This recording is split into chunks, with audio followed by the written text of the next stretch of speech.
बिस्मिल्लाहिर्रहमानिर्रहीम। अल्लाहुम्मा सल्लि अला मुहम्मद व अला आलि मुहम्मद। अस्सलामु अलैकुम व रहमतुल्लाहि व बरकातहू। दोस्तों, मैं उम्मीद करता हूँ आप सब खैरियत से होंगे। मेरी दुआ है अल्लाह ताला आपको हमेशा खुश रखे। दोस्तों, आज मैं आपके लिए एक नुस्खा लाया हूँ। चेहरे की खूबसूरती, छाइयाँ, दाग धब्बे ख़त्म करे,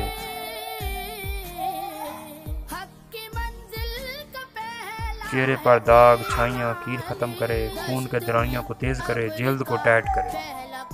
दोस्तों, ये मर्द औरतें दोनों इस्तेमाल कर सकते हैं।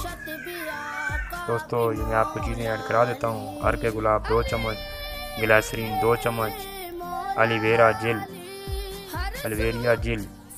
5 चम्मच, वर्स 2 चम्मच, नीम के पत्ते पीसे हुए 5 चम्मच। सबको मिक्स करके सुबह फ्रिज में रख दो और रात को लगाओ।